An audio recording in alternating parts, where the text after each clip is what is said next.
Hi, Jim Roddy here from the RSPA with some special news before we start today's pod, where we welcome back RSPA General Counsel Jill Miller.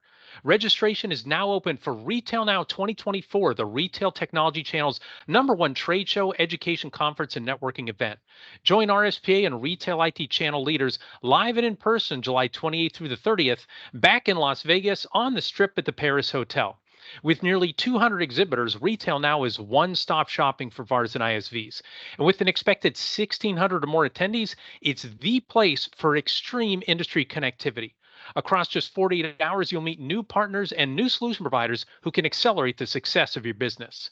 If you're serious about the Retail IT channel, you have to attend Retail Now 2024, July 28th through the 30th in Vegas. Retail Now is where the industry meets.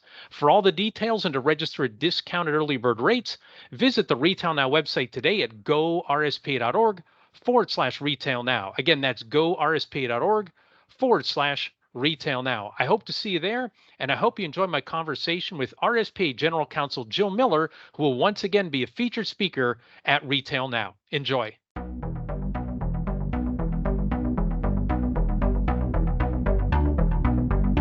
Welcome to another episode of the Trusted Advisor podcast and video series powered by the Retail Solutions Providers Association.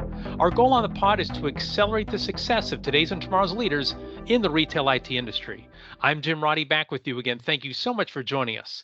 Today on the podcast, we have a special return guest. Making her record 10th appearance on the Trusted Advisor is RSPA General Counsel, Attorney Jill Miller. Jill, you were the first hit double figures. Congratulations. Oh, thank you so much. Every time you tell me the number of times I've been on, I'm always like surprised. So thank you so much for having me back, Jim.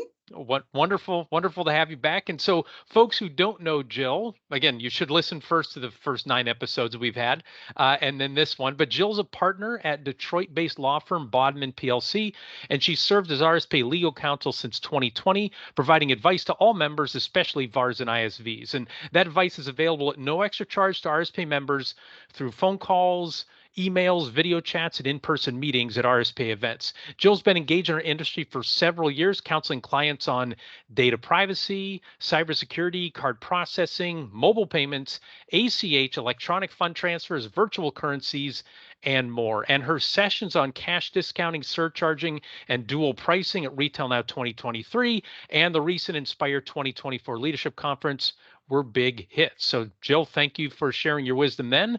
Thanks for sharing your wisdom with us today. What topic do you want to focus on? What have you been fielding? What questions have you heard from RSPA, VAR, and ISV members as of late?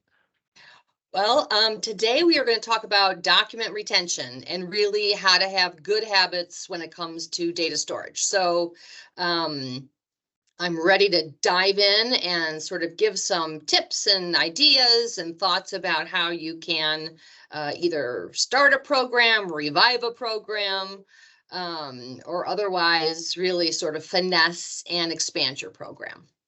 Great. And so we're going to talk about physical documents, digital documents, a mix of both? All of it, everything. All right, dive in. Where do you want to start us off? The whole shooting match. Well, I think what I want to start out with is really just about privacy generally. And the reason I start there is because I think historically, a lot of companies might just hold their records forever and ever and ever. And really, in the US, we don't have a federal statute or law that tells us how to protect data. However, we have individual states who have implemented various laws. Some of them are pretty easy to navigate and follow, and others, for example, California, are a little bit more rigorous and more in depth. Of late, in the last couple of years, 8 additional states have implemented data privacy laws. And so while those laws may not directly speak to document retention, what they do say is that if you don't have need for a record, get rid of it, because you could really get into a lot of trouble with, a breach or something that's taken that's confidential. So it's really best to keep a clean document retention policy and clean books and records. So all of this to say, we really need to sit down as a company and figure out how is it that I'm going to manage and protect the documents that are in my business and my facility online. So the first suggestion, of course, is to have a document retention policy. And, the policy will basically describe the various records that you maintain, various categories, the number of years that records should be held. It should provide for a timeline of when files should be destroyed and how those will be destroyed. I have a lot of clients that say, do I need both a hard copy and an electronic copy? And the answer is, you would think just no, which, I sort of was thinking that. Yeah. And I think what's important to be sure of, and the answer sort of in essence is no, if those documents are exactly the same record. But, sometimes I'll have a client send me a copy of an agreement. And I'll be like, you're missing pages 5, 6, and 7. So just be sure that before you throw away a hard copy record, that what you have online is the exact same sort of version of that document. So that's something to keep in mind. Great. And I can, if I can just share, Jill, Yes. so I was going to say, wait, at RSPA, because I'm running through every time you give advice like this, like, are we doing these things? And I realize you've given me some guidelines in terms of what are good guidelines to retain documents. And so we do have that policy, but also something that we do is, so I receive in RSPA headquarters a lot of mail correspondence. I scan it in, I email it over to our VP of Administration, Marie Perry. And before I throw that document out, I shred it. During our weekly meeting, we have a checkpoint that says, I just want to make sure you did receive that and it is saved on the share drive, and she confirms, right? Because sometimes you might email something, Right. shred it, and they're like, I never got it, and then you're not going to get it back. So again, there's policies and there's day-to-day practices. So I guess I'm thinking, like, why do we do that? Because you encourage us to do that. So thanks for You're such a guiding good us. client. You do what your lawyer tells you to do. It really brings me joy. You're right. We worked on a policy together. I think one of the reasons that people look at policies is because of moving their offices. And it's sort of like, how much of this information do I need to maintain? How much can I throw away? Is this really necessary because it's the way we've always done it? And so that really oftentimes is the sort of the jumping off point for people is we're moving and now what should we do? But of course, I would say think about it long before then, sort of like at your house, right? Work on one room at a time, going through that junk drawer and figuring out what you have. Great. All right. So you have a policy, and then what else follows that? So the other thing is, let's see, develop a records inventory, really understand what it is specifically that you have. And so I took some notes here about different kinds of records you might have in your company. You'll have financial records, you'll have tax records, you'll have contracts, you'll have employment records, which is a really big, component of record keeping. Email correspondence. And so, really figuring out sort of what are the different kinds of categories of information that my company's maintaining. And then we talked about this in the future, which was, or when we first started this, you were like, is it about hard copy, right? And think about it. In today's world, we have hard copy, we have email, we have, the cloud, we have phones. We have what they used to call them jump drives, or just little thumb drives. Thumb drives, yep, that go into your computer. I don't have a CD anymore place in my laptop, but my mom just bought my daughter a record player for her birthday. Kate wants vinyls, right? That's like the new thing. And my, are they expensive? So if you think about all the different kinds of ways in which people are getting information, so you'll really want to cover that in your policy as well to make sure that if you have an employee who's texting, for example, if that's about a business, relationship, talking about strategy or discussion, it's really important that they transfer that to their email. Lawyers have a preference. Some lawyers do conversations via texting, and then they have the firm save those. I personally, it's difficult for me to manage too many places where information is. And so again, you may want to tell your employees, you really, it's important. Like, yes, we understand communication and different generations, do things differently, but if you find that an employee is doing a lot of business on their phone, make sure that they're saving those records, in a appropriate place and manner. And it sounds like that's part of your advice from an inventory standpoint. Don't just look at filing cabinets. Don't just look at what you have on the shared drive. You got to talk to your employees to see, have they been saving stuff offline? Like you said, thumb drives Right. are on the C drive, things of Hmm. that nature. So, Right, okay, got exactly. it. And that's okay, right? I mean, hey, we have to adapt to our employees have to adapt to us. And so it's not like a deposition. Where were you and how did you save your records Yeah. on this date and time? More of, how are you managing, your communications with our customers and making sure you give them an avenue in which to maintain those records for the business. I had an employee one time, he was struggling to make some deadlines, so we wanted to see like, well, let's see how you manage your email. He had over 15,000 emails in his inbox, and we're like, I see problem number one here, right? There's no way to be able to keep track of all that Right. kind of stuff in your inbox. Yeah, I know. I sort of am compulsive about moving things to the right file, right? So that I can sort of clearly see what it is I'm working on. Because, inevitably, all of us miss something. Hmm. Just like you said, when you scan a document to someone, did you receive that? No, it's Yep. still in your outbox. It's such a terrible feeling. Yeah. Yep. Yep. The other thing is in terms of sort of categorization and figuring out what you have is, not just those categories I mentioned, financial, tax, employee, but what about for your business specifically? You might have worked on a transaction where you spent a lot of effort and energy to support a business decision, right? And so you want to make sure that you're keeping those kinds of records also. There may not be a statute or a law that governs the time in which you keep that information, but for your particular business, maybe when you go to sell, they might ask, why did you invest $2 million in this particular software product or the development of this internal system? So those kinds of records, it's really, you need to take a thoughtful approach to all records that you're maintaining, not just, throw the things out because, well, we won't need that any longer. Right. Right.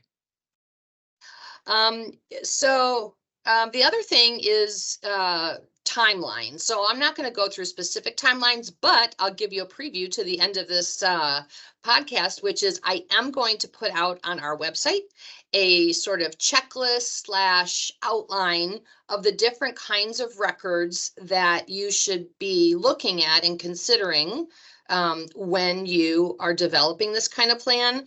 And then I also have an outline of a policy. So you can, if you're like, I don't have time to write a policy, you can start with just the checklist of the different kinds of records and really at least have something, because that comes into play later when or if there's a litigation matter. You see, when a litigation matter occurs, you are required to keep all documents and suspend your document retention policy. Why? Because those records can be discoverable potentially in that litigation or claim.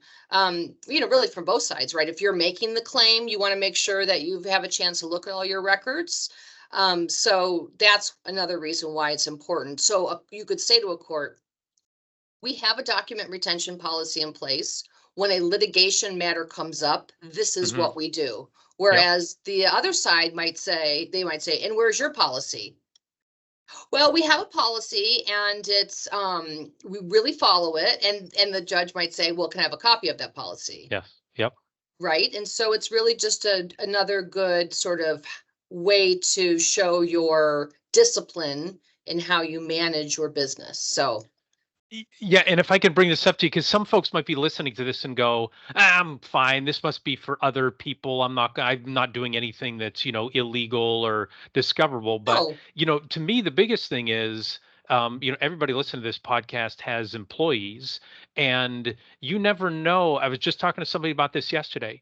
You never know when an employee is going to be in a situation, or an ex-employee is in a situation, they run into financial trouble. And so a way for them to make money is file an EEOC Mm. claim. And I've seen that happen a couple times, not just with employees, but also with candidates as well. And so a company I used Mm-hmm. to work for, we had a candidate who said, I was not hired. It was, they said, age and gender discrimination. Well, Mm-hmm. thank goodness we had the interview packet that detailed Right. why we eliminated them and had all the notes. In fact, we went even a step further, and if we did this afterwards to make it really clear, for every one who got eliminated from the hiring process, we had a form that just said reason not to hire, the person's name, and then the reason or reasons we didn't hire them. Mm-hmm. And that way, to your point, you could show the judge something very cleanly and quickly. Right. But yeah, you have to keep track of, and you have to hold on to those things, because if you don't have it available, it's going to be like, I don't know. Right. And Right. so if there's no facts available, you're going to end up losing. Right. Yes, I do love documents because it does jog your memory. Yes, it As does. we age, right? I mean, I don't think it's that we don't have as much space as this, that we have so much information that we've maintained for all these years. So really important to, document things and then maintain them. Okay, so the next item, so I just wanted to talk about retention periods generally. Mhm. And so some items you're going to keep in perpetuity. For example, you're going to keep your bylaws, your meeting minutes, your what other kinds of things might you keep? Your sort of anything having to do with litigation, right? If you've had a litigation matter, you're also going to want to keep audits by a CPA firm. You're going to want to keep insurance policies. Those are the kinds of things that you're probably never going to throw away. One might think you may keep payroll records and attendance records in perpetuity and personnel files, but you don't have to keep those in perpetuity, but there is an extended period of time. And then, as we discussed earlier, right, there might be some specific business documents that you think are relevant, that you should have in your policy. And then finally, contracts. You should, it depends on the contract and how long thereafter you might be able to be sued, or there could be there's a statute of limitations in your state, or whatever law governs that particular agreement, when a dispute can be made post termination of the agreement. So it's really, again, start, like I said, with everything. It's a journey. Start with, like I said, with privacy. Start with something small and start working your way toward having a full comprehensive policy. And if you start, and you get somebody in your company who's knowledgeable about your business and knowledgeable about the policy you've prepared, you can really, reduce space and save money on, number of square footage. You can save, potential problems in if you have a data breach to your system. So there are cost savings that might come from implementing a policy as well. For sure. And just less overhead and less things to manage, right? You can find Mhm. things way quicker if you have the right amount there. Right, exactly.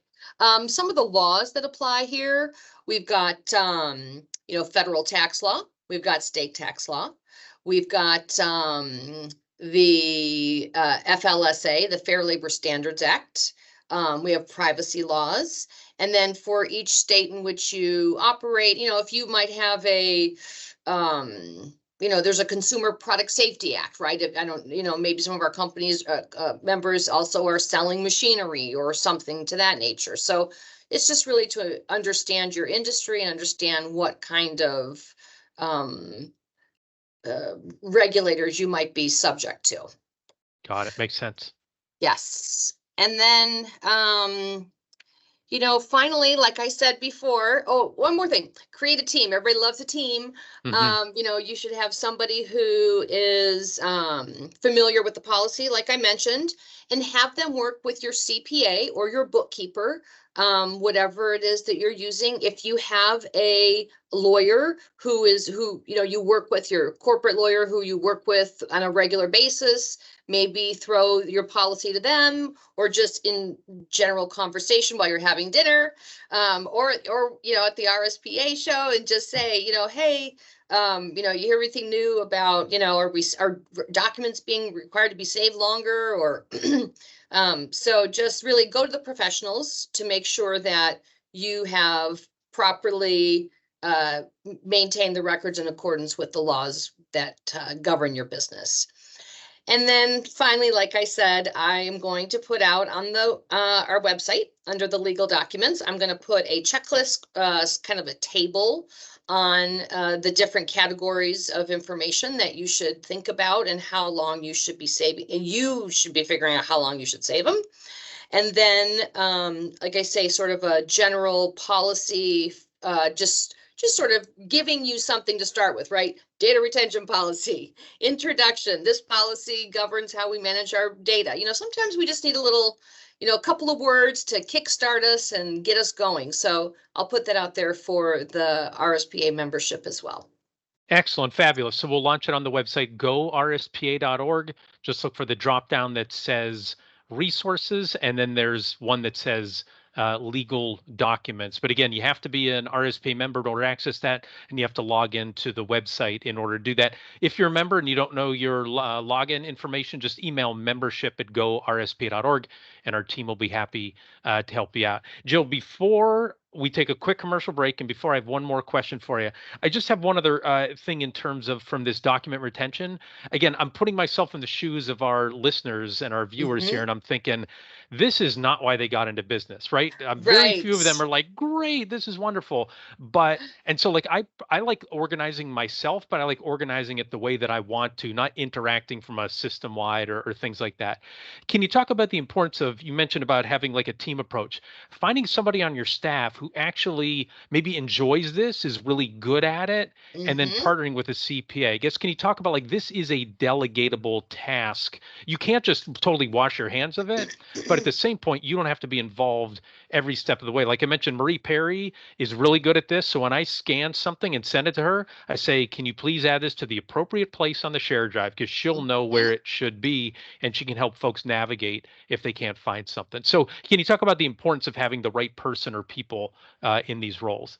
Absolutely. I just was, it's Women's International Day was last week, and it's all about, women this month. And I did another sort of on behalf of my firm talking about mentoring.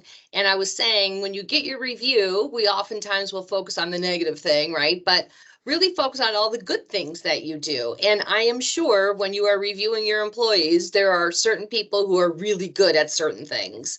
And I bet there is someone in your company who's an organizer, who is very good at keeping records and is just detail oriented.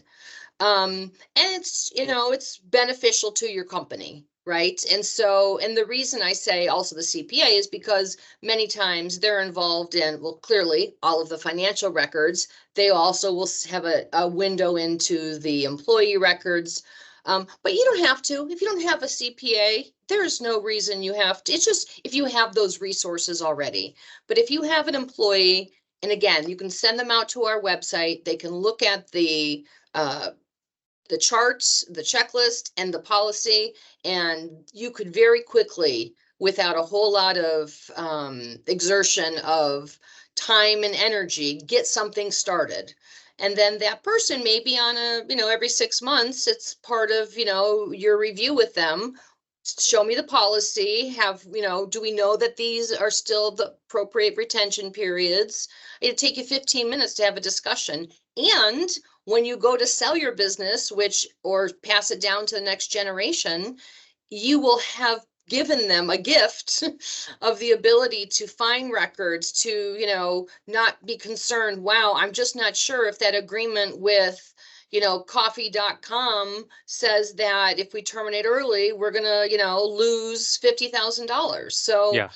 It's really important. And again, there's just so many benefits that come out of it for a really small investment in time. That's right. And the biggest investment of time is getting it started. But once someone Yes. on your team can help get it started, the maintenance, if you put everything in the right place, it's much easier to maintain. Yes, and I don't think this is a complex, like drafting a privacy policy is a little more complicated, right? Yeah. You're looking at, tax records and saying, here are our tax records. I think it can be something that doesn't require a sophisticated knowledge of data management. Yes. Yes. So I do believe that it's something that can be done by someone who is well organized and eager to get your office in order. Yes. Great. So we're going to take a quick pause here and let our listeners and viewers know about what we've been talking about, the RSPA, the Retail Solution Providers Association.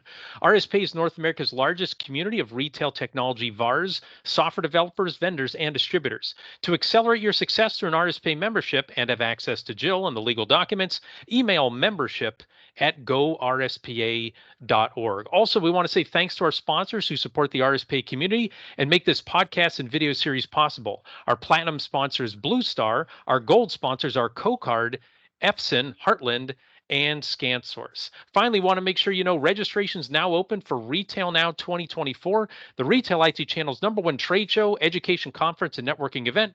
This year's event is set for July 28th through 30th at the Paris Hotel in Las Vegas. For more information, visit gorspa.org/retail now. Retail now is where the industry meets. So I mentioned at the outset, Jill, your session at Retail Now on surcharging and cash discounting, very popular. A lot of positive feedback on what you presented at Inspire back in January. If you can share with everybody here, like what's the latest you've been hearing on surcharging, cash discounting, any significant changes or any reminders you want to share with our audience?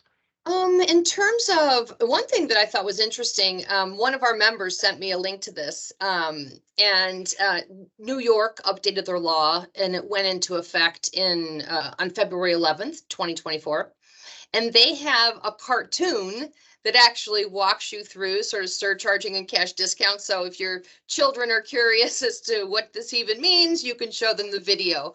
But in addition to that, they have a couple of documents actually that that are useful. One talks about what a compliant program looks like and a non-compliant one looks like. So maybe you and I could do a cartoon for one of our future I was podcasts. thinking a marionette show at Retail Now. Where we... Sounds fascinating. I guess they really don't think people are interested, so they were trying to make it creative, or they have an extensive marketing budget. One of the two. You do what you got to do to get people to pay attention. I don't know if you remember Money 2020 when, it was a payment show and they did this whole video that they put tons of money in. And it was pay by ass is what it was, like instead of pay by hand. And it was like so ridiculous, but it was memorable. They did that like 10 or 11 years ago. And it certainly stood out. So yes. Anything else, any reminders about cash discounting, surcharging? Like what should folks do to make sure they're staying on the straight and narrow and able to make money at the same time? Yeah, I mean, I think it all comes down to this non-cash adjustment, which is not a permissible method of cash discounting.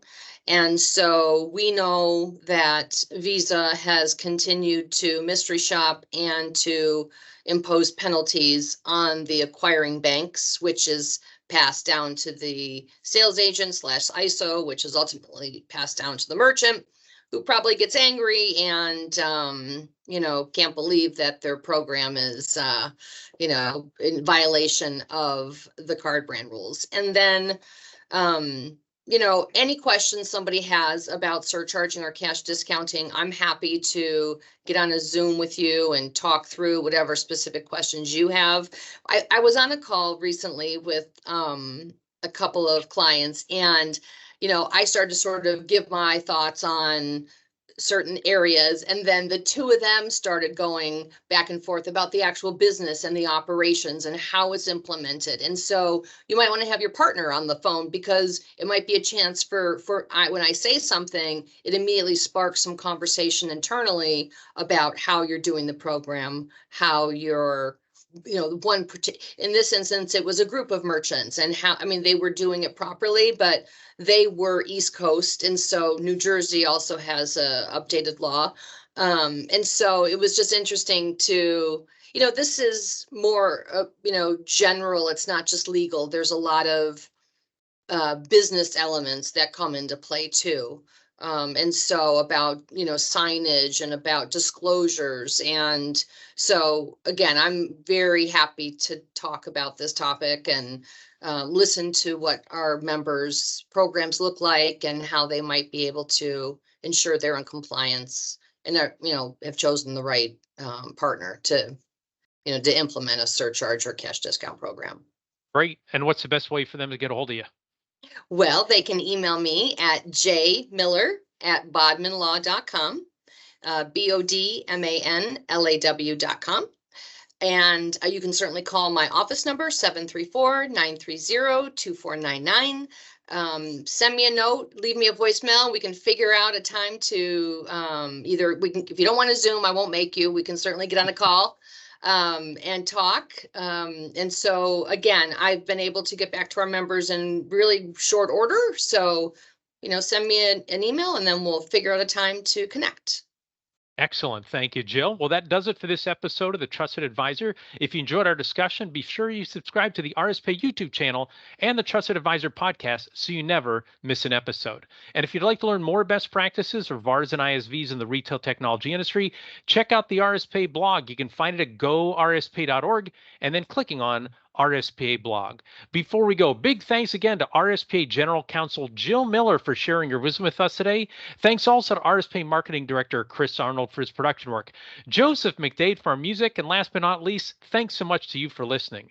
Our goal at the RSPA is to accelerate the success of our members in the retail technology ecosystem by providing knowledge and connections. For more information, visit our website at gorspa.org. Thanks for listening and goodbye, everybody.